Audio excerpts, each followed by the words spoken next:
So we're off 5.1, probably the shortest chemistry quiz we'll have all year, a whopping 3 points. One is because he left gaps to predict new elements. So if you talk about leaving gaps, if you talk about predicting new elements, either of those would sound good to me. I think next time let's say both things. 2 is the atomic number. What does the atomic number count? Atomic number counts the protons, and therefore accidentally it counts the electrons. But what the atomic number, when you get the periodic table, and like hydrogen's 1 and helium's 2, those are the atomic numbers. That's how they arranged them. And then 3 is a periodic law. That was the most obvious answer because that was the only one they shoved out in the margin, I think, of the questions that I had asked about the periodic table. What was the second answer to number 1 other than? Left gaps, predicted new elements. Because he had stuff that they didn't even know existed, that he was leaving space on the table because he felt like something had to go there even if they didn't know what it was yet. Question about scoring that 3-pointer? All right. So what's up for next time? You'll read 5.2.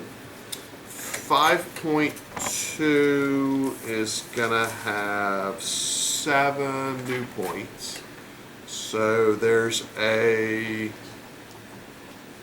group of 2 that starts the reading that's pretty obvious that I'll want both of them.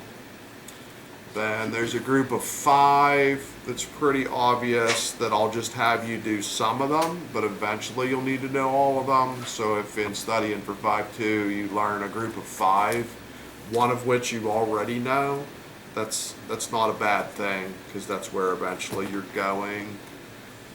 Then there's like another group of 2 where you're going to need to know one of them, but eventually you're going to need to know both of them. So if you learn both of them, no harm is done.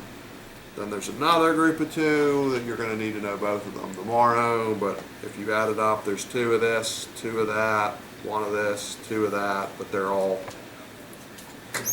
part of some groups as you read this 5.2 reading. In terms of today, new question that appears: when were they doing this thing?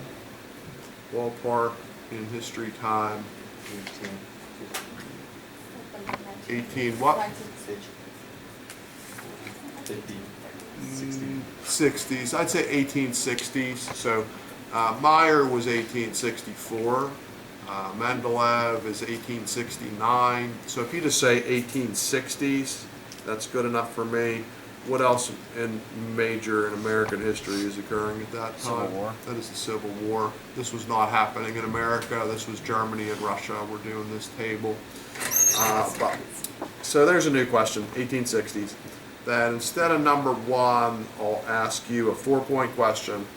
2 people that published a periodic table, which is Mendeleev versus Meyer. Who was better?